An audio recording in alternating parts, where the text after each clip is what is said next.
राम भजन का बेला है, राम भजन का बेला है। अब राम भजन का बेला रे, अब राम भजन का बेला रे। अब राम भजन का बेला रे। राम भजन का बेला रे। ओम श्री राम जय जय राम। ओम श्री राम जय ओम श्री राम जय जय राम। ओम श्री राम जय राम। ओम श्री राम जय जय राम। ओम श्री राम जय राम। ओम श्री राम जय जय राम। ओम श्री राम जय ओम श्री राम जय जय राम। ओम श्री राम जय जय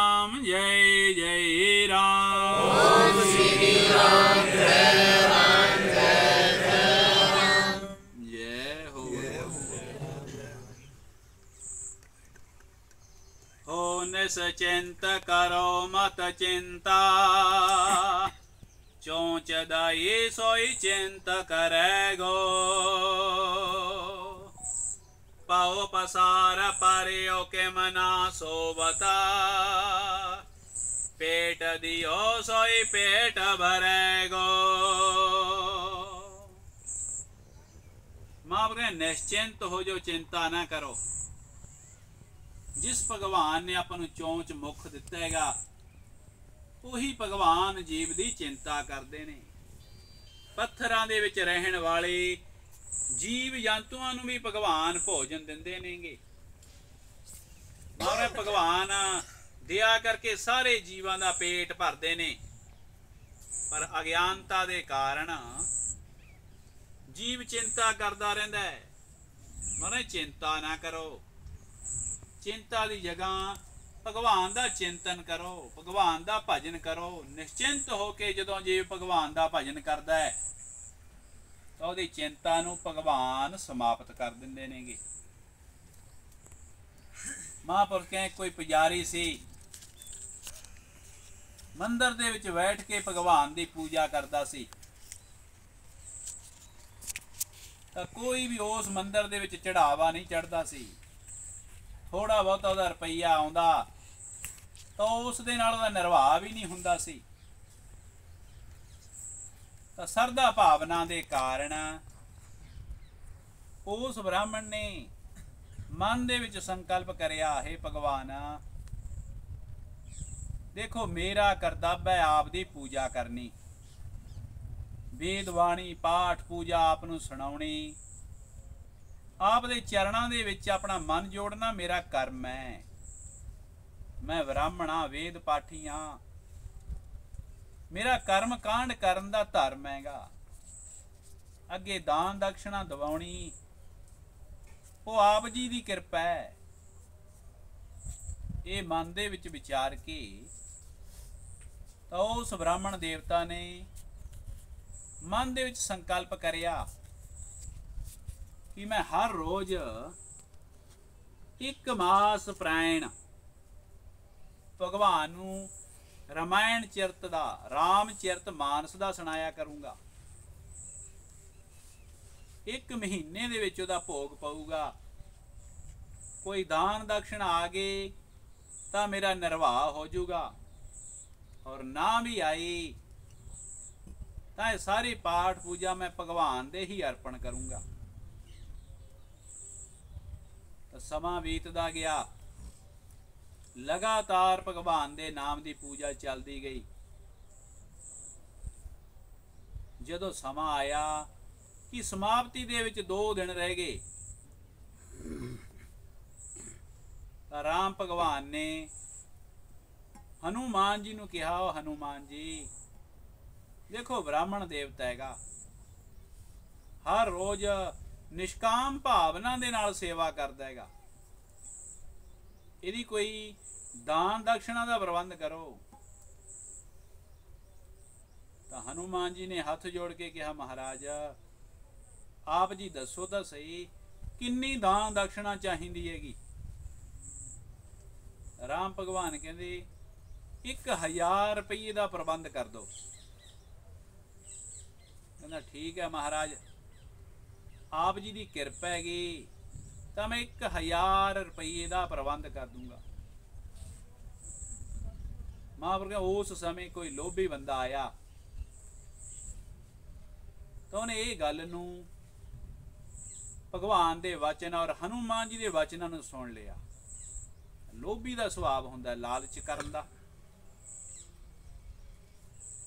तो उन्हें मन दे विच विचार करिया कि देखो राम भगवान ने हनुमान जी नूं कहा 1000 रुपया तो मिलूगा जरूर,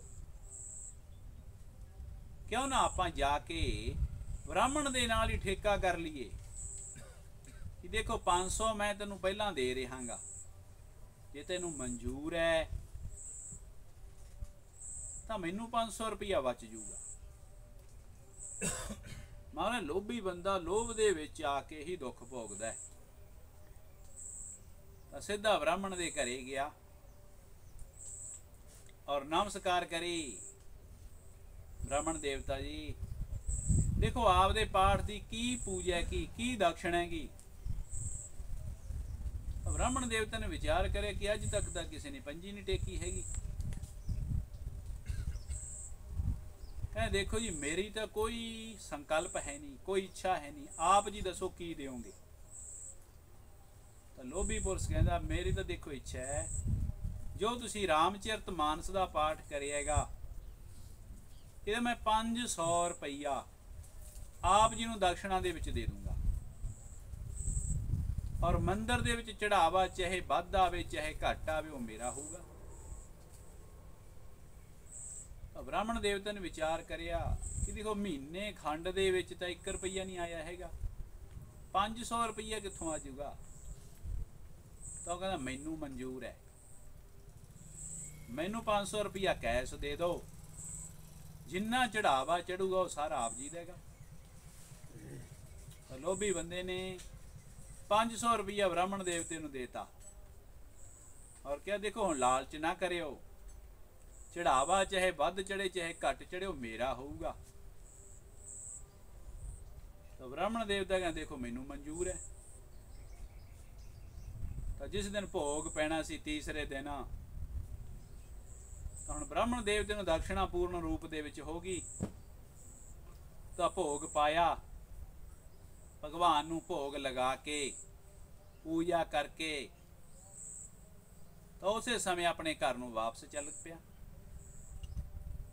तो लोभी पुरुष ने देखिया कि उथे नमस्कार करने वास्ते कोई आया है नहीं। मन दे सोचा मना मैं तो 500 रुपया भी पहला देता और भगवान का वचन सी कि 1000 रुपया ब्राह्मण नूं दवाउणेगा। तो दुखी हो गया। तो उस समय राम भगवान ने आवाज लगाई हनुमान जी तुसी ब्राह्मण देवते की पूजा करती। हनुमान जी महाराज कहते देखो 500 रुपये का प्रबंध मैं करता। तो उन्हें सोचा कि 500 तो मैथों ही दबाता हनुमान जी, प्रबंध केड़ा करना सी हनुमान जी ने गए तो मेरे ते ही जुर्माना ठोकता, टैक्स लाता। दुखी हो गया तो दुखी होके हनुमान जी ने लत मारी, हनुमान जी ने लत ही फड़ ली। राम भगवान कहते हनुमान जी 500 रुपया रहिंदा है। कहना मारे चिंता ना करो, प्रबंध करी बैठा, लत फड़ी बैठा, जदों देऊगा उदों छड्डूंगा। तो भगवान अपने दिल की जानते ने। हनुमान जी ने 500 रुपया मत्था होर टकाया और फिर कहना हुण जा, हुण तेरी कोई लोड़ नहीं। मारे आप निष्काम होके भगवान की पूजा जदों करांगे, भगवान अपने मन की अपने संकल्प की भावना नूं समझते ने, भगवान अपनी इच्छा नूं जरूर पूर्ण करते हैं। तां करके मामले भगवान सब जगह व्यापक ने, पर आप पाठ पूजा भजन दान पुण्य बाद च करते और पहला भगवान तो मंगते आंगे। मामले यह जिहा कर्म करो, पहला भगवान दे अर्पण करो कुछ, ਜਦੋਂ ਭਗਵਾਨ ਦੇ ਆਪਾਂ ਅਰਪਣ ਕਰਾਂਗੇ ਤਾਂ ਭਗਵਾਨ ਆਪਾਂ ਨੂੰ ਖੁਸ਼ ਹੋ ਕੇ ਦੇਣਗੇ।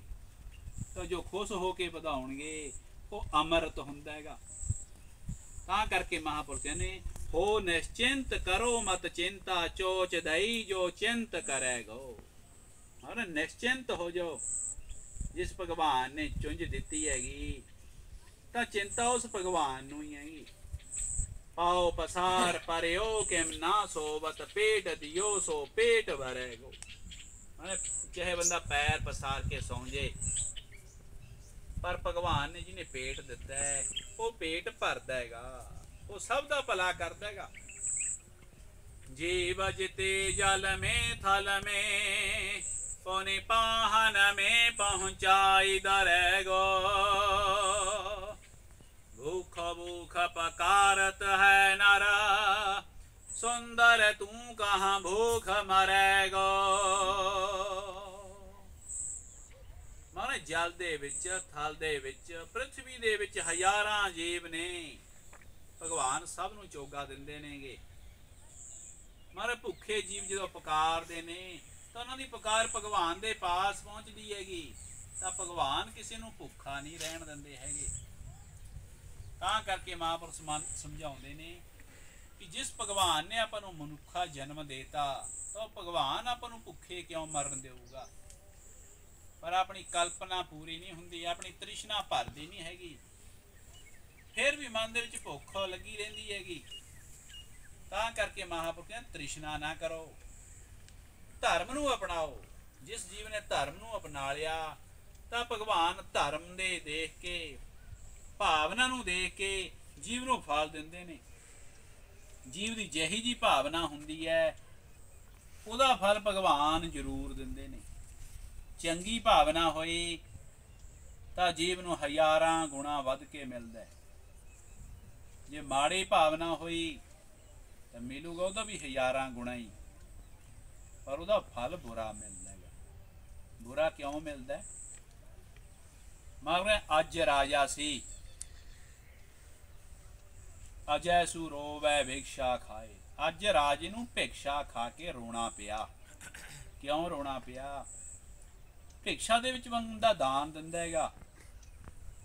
भिक्षा राजे अज ने भी दित्ती सी, पर उन्हें भिक्षा गोबर गोहे की भिक्षा देती। गोहे की भिक्षा दिती तो जो खाना पिया गोबर तो रोना पिया। महापुरुष समझाते हैं एक समय किसी महात्मा नूं दोपहर के समय भुख लगी सी, तो भिक्षा दे वास्ते दोपहर के समय ही नगर दे विच चले गए। जांदियां ने देखिया पहला ही राजे दा राज दरबार आ गया। घोड़शाला बनी हुई सी और राजा घोड़शाला दे विच खड़े सी, जिथे राजे दे घोड़े रखे हुए सीगे। तां महात्मा ने जाके घोड़शाला दे विच राजे नूं देख के उस जगह ते ही नारायण हरि बोलती। नारायण हरि बोलती, नारायण हरि दा मतलब है भिक्षाम देही। राजे ने कहा महाराजा देखो हुण तां दोपहर का समय हैगा, आ तां कोई भोजन का भिक्षा का समा है नहीं गा। तो महात्मा ने कहा कि जिस समय देखो भुख होवे तो वह भोजन का टाइम हुंदा हैगा। कहंदा महाराज भोजन तो मेरे पास है नहीं गा, मेरे पास तो घोड़ियां दी लिद्द हैगी। संत कहंदे लिद्द है भई लिद्द दे दे। तो राजे ने विचार नहीं करिया, अज्ञानता दे कारण मूर्खपणे दे कारण घोड़ियां दी लिद्द पा चक के महात्मा दी झोली दे विच पाती। तो महात्मा ने झोली अगे करके भिक्षा ले ली और वही लिद्द जाके अपनी कुटिया दे विच आश्रम दे विच कुटिया दे पास रख दी। उन्हें दान दिया दिता होया कदे घटदा नहीं। तो समा आया दान वधदा गया, उस लिद्द दा ही एक ढेर बन गया। और राजा अज शिकार खेडण दे वास्ते गया होया सी। तो शिकार खेडदे नूं राजे नूं जंगल दे विच प्यास लगी। तो परा रब्द दैव योग दे अनुसार ਰਾਜਾ ਉਸੇ ਮਹਾਤਮਾ ਦੇ ਪਾਸ ਚਲਿਆ ਗਿਆ। ਤਾਂ ਮਹਾਤਮਾ ਤੋਂ ਪਾਣੀ ਮੰਗਿਆ ਤਾਂ ਉਹਨੇ ਪਾਣੀ ਪਿਆਇਆ। ਤਾਂ ਰਾਜੇ ਨੇ ਦੇਖਿਆ ਕਿ ਘੋੜਾ ਮਹਾਤਮਾ ਦੇ ਪਾਸ ਇੱਕ ਵੀ ਹੈ ਨਹੀਂ ਔਰ ਲਿੱਧ ਦਾ ਢੇਰ ਲੱਗਿਆ ਪਿਆਗਾ। ਤਾਂ ਪੁੱਛਿਆ ਮਹਾਰਾਜਾ, ਮੈਂ ਸਮਝਿਆ ਨਹੀਂ ਹੈਗਾ ਇਹ ਲਿੱਧ ਕਿਸ ਕਾਰਨ ਇੱਥੇ ਆਈ? ਨਾ ਕੋਈ ਘੋੜਾ ਹੈਗਾ ਔਰ ਨਾ ਹੀ ਘੋੜੇ ਦੇ ਰਹਿਣ ਵਾਲੀ ਜਗ੍ਹਾ ਹੈਗੀ, ਤਾਂ ਇੰਨਾ ਲਿੱਧ ਕਿੱਥੋਂ ਇਕੱਠਾ ਹੋ ਗਿਆ? ਤਾਂ ਮਹਾਤਮਾ ਜੀ ਕਹਿੰਦੇ, ਦੇਖੋ ਰਾਜਨਾ, ਇਹ ਸੋਡਾ ਹੀ ਦਿੱਤਾ ਹੋਇਆ ਦਾਨ ਹੈ। ਤੁਸੀਂ ਦਾਨ ਦਿੱਤਾ ਸੀ, ਉਹ ਦਾਨ ਵਧੀ ਗਿਆ। ਦਾਨ ਦਿੱਤਾ ਕਦੇ ਘਟਦਾ ਨਹੀਂ, ਭਗਵਾਨ ਹਜ਼ਾਰਾਂ ਗੁਣਾ ਵਧਾ ਕੇ ਦਿੰਦੇ ਨੇ। ਰਾਜਨ, ਤੈਂ ਇੱਕ ਦਿਨ ਸਾਨੂੰ ਭਿਕਸ਼ਾ ਦੇ ਵਿੱਚ ਗੋਬਰ ਦੀ ਭਿਕਸ਼ਾ ਦਿੱਤੀ ਸੀ, ਦਾਨ ਦਿੱਤਾ ਸੀ, ਤਾਂ ਉਹ ਲਿਆ ਕੇ ਅਸੀਂ ਕੁਟੀਆ ਦੇ ਵਿੱਚ ਰੱਖਤੀ। ਅੱਜ ਉਹੀ ਭਿਕਸ਼ਾ ਦਾ ਦਾਨ ਵਾਧੇ ਵਾਧੇ ਇੱਕ ਢੇਰ ਲੱਗ ਗਿਆ। ਕਹਿੰਦਾ ਮਹਾਰਾਜ ਹੁਣ ਇਹਦਾ ਕੀ ਕਰੋਗੇ? ਕਹਿੰਦੇ ਕਰਨਾ ਕੀ ਹੈ, ਜਿਹਨੇ ਦਿੱਤਾ ਉਹ ਖਾਊਗਾ। ਦਾਨੀ ਦਾਨ ਕਰਦਾ ਹੈ ਤਾਂ ਫਲ ਉਹਨੂੰ ਮਿਲਦਾ ਹੈ। ਹੁਣ ਤਾਂ ਭਿਕਸ਼ਾ ਦਾ ਦਾਨ ਕਰਿਆ ਸੀ ਸਾਨੂੰ ਦਾਨ, ਇਹ ਦਿੱਤਾ ਹੋਇਆ ਦਾਨ ਤੈਨੂੰ ਖਾਣਾ ਪਊਗਾ। ਚਾਹੇ ਘੋੜੇ ਦੀ ਲਿੱਦ ਹੈ, ਚਾਹੇ ਪਦਾਰਥ ਦਿੰਦਾ ਤਾਂ ਉਹ ਤੈਨੂੰ ਵੱਧ ਕੇ ਮਿਲਦੇ। ਰੋਟੀ ਪਾਣੀ ਭੋਜਨ ਕੁਛ ਵੀ ਦੇ ਦਿੰਦਾ, ਤੈਨੂੰ ਹਜ਼ਾਰਾਂ ਗੁਣਾ ਵੱਧਦਾ। ਪਰ ਇਹ ਵਧਿਆ ਹੋਇਆ ਘੋੜੇ ਦੀ ਲਿੱਦ, ਇਹ ਵੀ ਤੈਨੂੰ ਖਾਣੀ ਪਊਗੀ।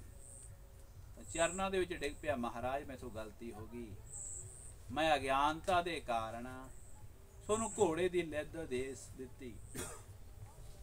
ਸੰਤ ਕਹਿੰਦੇ ਦੇਖੋ ਭਗਵਾਨ ਦੀ ਦੇਣ ਹੈ, ਦਿੱਤੀ ਤਾਂ ਤੈਂ ਔਰ ਦੇਣ ਵਾਲੇ ਨੇ ਦਾਨ ਦਿੱਤਾ ਤਾਂ ਭਗਵਾਨ ਨੇ ਵਧਾਈ, ਵਧਾਈ ਤਾਂ ਹੁਣ ਖਾਣੀ ਪਊਗੀ। ਕਹਿੰਦੇ ਮਹਾਰਾਜ ਕੋਈ ਉਪਾਏ ਦੱਸੋ ਜਿਹਦੇ ਕਾਰਨ ਇੱਕ ਸਮਾਪਤ ਹੋ ਜੇ। ਕਿਉਂ ਜਦੋਂ ਜੀਵ ਦੁਖੀ ਹੁੰਦਾ ਹੈ, ਜਦੋਂ ਬਿਪਤਾ ਹੁੰਦੀ ਹੈ, ਫਿਰ ਭਗਵਾਨ ਯਾਦ ਆਉਂਦੇ ਨੇ। ਬਿਨਾਂ ਬਿਪਤਾ ਤੋਂ ਜੀਵ ਨੂੰ ਭਗਵਾਨ ਦੀ ਯਾਦ ਨਹੀਂ ਆਉਂਦੀ। ਜਦੋਂ ਲਿੱਧ ਖਾਣ ਦਾ ਸਮਾਂ ਆਇਆ ਤਾਂ ਰਾਜਾ ਪਛਤਾਉਂਦਾ ਹੈਗਾ। ਤਾਂ ਮਹਾਤਮਾ ਨੇ ਯੁਕਤੀ ਦੱਸੀ, ਦੇਖੋ ਇੱਕੋ ਹੀ ਯੁਕਤੀ ਹੈ।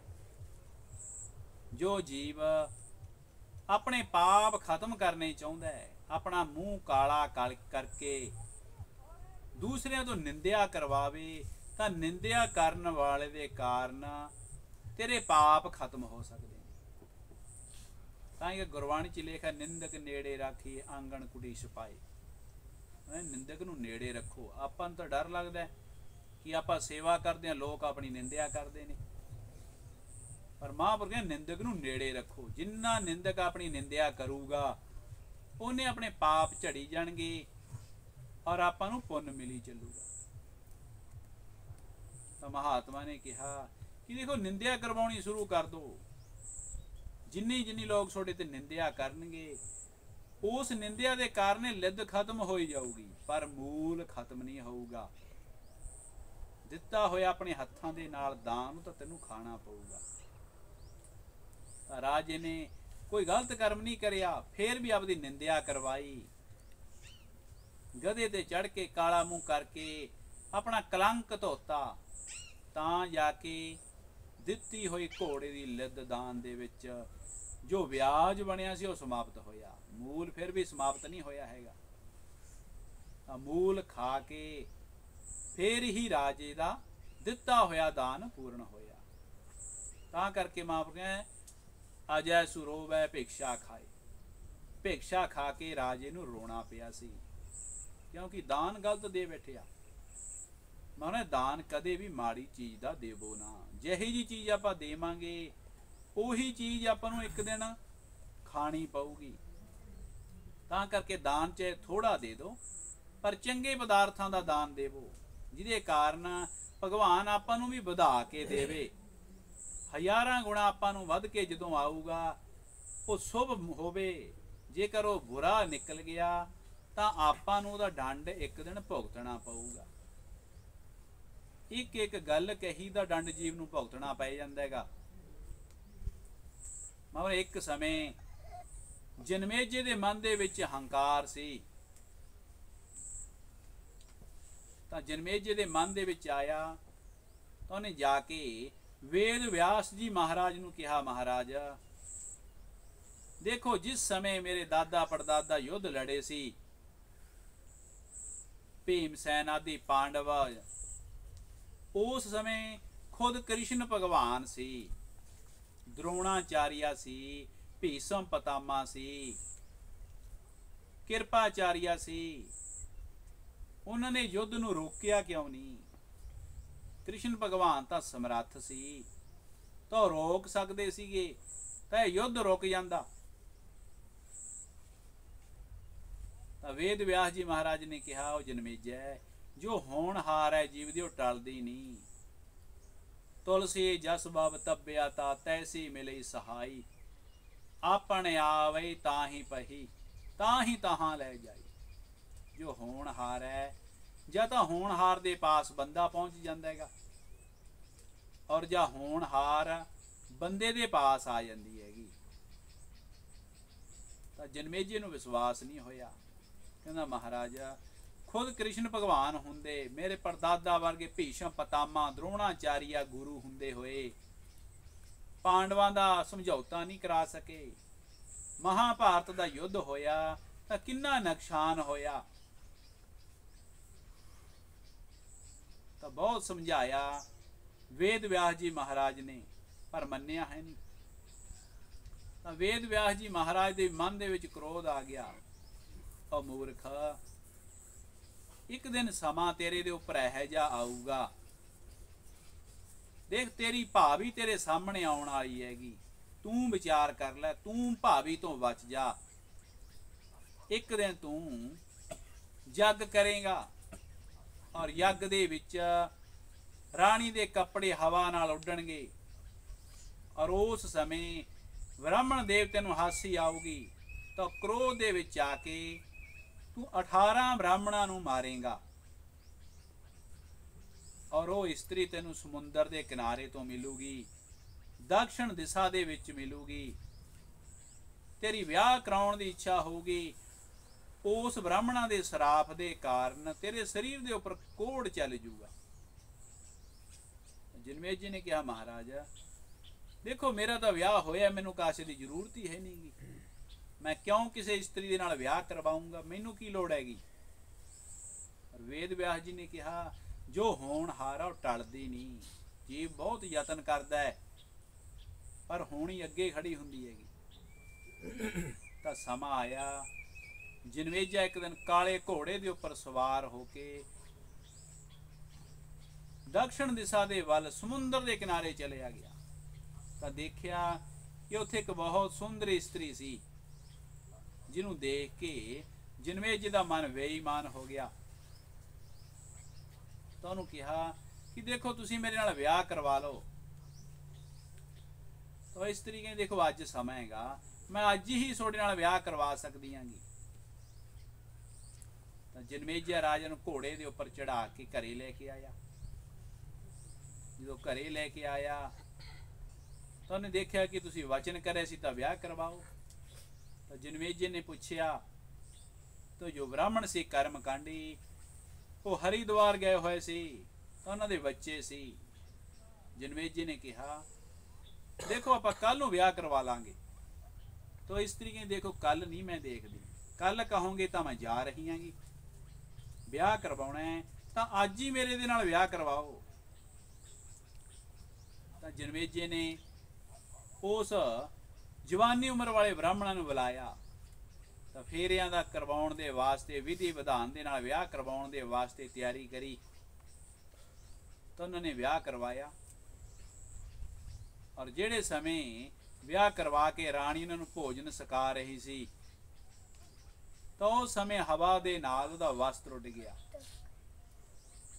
ਤਾਂ ਬ੍ਰਾਹਮਣ ਦੇਵਤੇ ਹੱਸਣ ਲੱਗ ਗਏ। ਤਾਂ ਉਸੇ ਸਮੇਂ ਰਾਣੀ ਨੇ ਜਨਮੇਜੇ ਨੂੰ ਕਿਹਾ, ਔਰ ਰਾਜਨ ਦੇਖੋ, ਬ੍ਰਾਹਮਣ ਲੋਕ ਮੇਰੀ ਹਾਸੀ ਉਡਾ ਰਹੇ ਨੇਗੇ, ਜਾਂ ਤਾਂ ਤੁਸੀਂ ਇਹਨਾਂ ਨੂੰ ਮਾਰੋ, ਨਹੀਂ ਮੈਂ ਜਾ ਰਹੀ ਹਾਂ। ਤਾਂ ਕਾਮ ਇੱਕ ਇਹੋ ਜਿਹੀ ਚੀਜ਼ ਹੈ। ਜਨਮੇਜੇ ਨੇ ਇਸਤਰੀ ਦੇ ਪਿੱਛੇ, ਕਾਮ ਦੇ ਪਿੱਛੇ ਲੱਗ ਕੇ 18 ਬ੍ਰਾਹਮਣਾਂ ਨੂੰ ਮੌਤ ਦੇ ਘਾਟ ਉਤਾਰਤਾ। ਤਾਂ ਬ੍ਰਾਹਮਣਾਂ ਨੂੰ ਮਾਰਨ ਦੇ ਕਾਰਨ ਜਨਮੇਜੇ ਨੂੰ ਵਰਮ ਹੱਤਿਆ ਲੱਗੀ, ਪਾਪ ਲੱਗਿਆ, ਸਰੀਰ ਦੇ ਉੱਪਰ ਕੋੜ ਚੱਲ ਗਿਆ। ਇੱਕ ਵਰਮ ਹੱਤਿਆ ਦੇ ਵਿੱਚ 96 ਕਰੋੜ ਪਾਪ ਦੱਸੇ ਜਾਂਦੇ ਨੇ। ਜਦੋਂ ਕੋੜ ਚੱਲ ਗਿਆ ਸਰੀਰ ਦੇ ਉੱਪਰ, ਫਿਰ ਮਨ ਦੇ ਵਿੱਚ ਪਛਤਾਇਆ ਮਨਾ। ਵੇਦ ਵਿਆਸ ਜੀ ਮਹਾਰਾਜ ਨੇ ਪਹਿਲਾਂ ਕਿਹਾ ਸੀ ਕਿ ਹੋਣਹਾਰ ਟਲਦੀ ਨਹੀਂ, ਪਰ ਅੱਜ ਕੱਲ ਦੇ ਬੱਚਿਆਂ ਵਾਂਗੂ ਸਿਆਣੇ ਬਣ ਜਾਂਦੇ ਨੇ ਕਿ ਮਾਤਾ ਪਿਤਾ ਨੂੰ ਤਾਂ ਪਤਾ ਹੀ ਹੈ ਨਹੀਂਗਾ। ਇਹੀ ਗੱਲ ਜਨਮੇਜੇ ਨੇ ਸੋਚੀ ਸੀ ਕਿ ਮੇਰੇ ਦਾਦਾ ਪਾਂਡਵ ਆਦਿ ਤਾਂ ਅਗਿਆਨੀ ਸੀ, ਜਿਨ੍ਹਾਂ ਨੇ ਮਹਾਭਾਰਤ ਦਾ ਯੁੱਧ ਕਰ ਲਿਆ, ਸਮਝੌਤਾ ਨਹੀਂ ਕਰਿਆ ਹੈਗਾ। ਪਰ ਜਦੋਂ ਆਪਦੇ ਉੱਪਰ ਬਿਪਤਾ ਪੈਂਦੀ ਹੈਗੀ, ਬਿਪਤਾ ਦੀ ਘੜੀ ਦੇ ਵਿੱਚ ਜੀਵ ਨੂੰ ਗਿਆਨ ਹੁੰਦਾ ਹੈਗਾ। ਤਾਂ ਫਿਰ ਵੇਦ ਵਿਆਸ ਜੀ ਦੇ ਮਹਾਰਾਜ ਦੇ ਪਾਸ ਜਾ ਕੇ ਚਰਨਾਂ ਦੇ ਵਿੱਚ ਬੇਨਤੀ ਕਰੀ, ਮਹਾਰਾਜ ਆਪਨੇ ਜੋ ਕਿਹਾ ਸੀ ਉਹ ਸੱਚ ਹੋ ਗਿਆ। ਮੇਰਾ ਮੂਰਖ ਸੀ, ਮੈਂ ਅਗਿਆਨਤਾ ਦੇ ਕਾਰਨ ਤੁਹਾਡੇ ਨਾਲ ਜਿੱਦ ਕਰ ਰਿਹਾ ਸੀ ਕਿ ਭਗਵਾਨ ਨੇ ਯੁੱਧ ਰੋਕਿਆ ਕਿਉਂ ਨਹੀਂ। ਉਹ ਤਾਂ ਐਡਾ ਵੱਡਾ ਮਹਾਭਾਰਤ ਦਾ ਯੁੱਧ ਸੀ, ਲੱਖਾਂ ਜਿਹਦੇ ਵਿੱਚ ਬੰਦੇ ਸੀ, ਪਰ ਮੈਂ ਤਾਂ ਆਪਦਾ ਇਕੱਲਾ ਮਨ ਹੀ ਸਮਝਾਉਣਾ ਸੀ, ਮੈਥੋਂ ਮੇਰਾ ਆਪਣਾ ਮਨ ਹੀ ਨਹੀਂ ਸਮਝਾਇਆ ਗਿਆ। ਪਰ ਮਹਾਰਾਜ ਕਿਰਪਾ ਕਰੋ, ਹੁਣ ਮੇਰਾ ਕੋੜ ਕਿਵੇਂ ਸਮਾਪਤ ਹੋਊਗਾ। ਵੇਦ ਵਿਆਸ ਜੀ ਮਹਾਰਾਜ ਨੇ ਕਿਹਾ ਕਿ ਕੋੜ ਦਾ ਕੋਈ ਇਲਾਜ ਨਹੀਂ, ਇੱਕੋ ਹੀ ਇਲਾਜ ਹੈ, ਇੱਕ ਹੀ ਉਪਾਅ ਹੈ, ਮਹਾਭਾਰਤ ਦੀ ਕਥਾ ਧਿਆਨ ਦੇ ਨਾਲ ਸੁਣਨਾ, ਪਰ ਉਹਦੇ ਵਿੱਚ ਸੰਦੇਹ ਨਹੀਂ ਕਰਨਾ ਹੈਗਾ, ਮਨ ਦੇ ਵਿੱਚ ਭਰਮ ਨਹੀਂ ਕਰਨਾ ਕਿ ਆਹ ਕਰਮ ਕਿਵੇਂ ਹੋ ਗਿਆ। ਕਿਉਂ ਆਪਾਂ ਕਥਾ ਸੁਣਦੇ ਹਾਂ ਤਾਂ ਕਥਾ ਦੇ ਵਿੱਚ ਸੰਦੇਹ ਕਰਦੇ ਹਾਂ ਕਿ ਆਹ ਕਾਰਨ ਕਿਉਂ ਬਣ ਗਿਆ। ਅਗਿਆਨਤਾ ਦੇ ਕਾਰਨ ਜੀਵ ਭਰਮ ਕਰਦਾ ਹੈਗਾ। ਵੇਦ ਵਿਆਸ ਜੀ ਕਹਿੰਦੇ ਭਰਮ ਨਹੀਂ ਕਰਨਾ ਹੈਗਾ, ਸੰਦੇਹ ਨਹੀਂ ਕਰਨਾ ਹੈਗਾ। ਔਰ ਜਿੱਥੇ ਦਾ ਸੰਦੇਹ ਕਰਤਾ ਉਸੇ ਸਮੇਂ ਤੇਰਾ ਇਹ ਕੋੜ ਅੱਗੇ ਸਮਾਪਤ ਨਹੀਂ ਹੋਊਗਾ, ਉੱਥੇ ਹੀ ਰੁਕ ਜਾਊਗਾ। ਜਿੰਨਾ ਕੋੜ ਰਹਿ ਗਿਆ ਉਹ ਤੈਨੂੰ ਭੁਗਤਣਾ ਪਊਗਾ। ਤਾਂ ਜਨਮੇਜਾ ਸਿੱਧਾ ਹੋਇਆ ਸੀਗਾ, ਜਦੋਂ ਜੀਵ ਦੇ ਸਿਰ ਦੇ ਉੱਪਰ ਪੈਂਦੀ ਹੈ ਫੇਰ ਹੀ ਜੀਵ ਸਿੱਧਾ ਹੁੰਦਾ ਹੈ।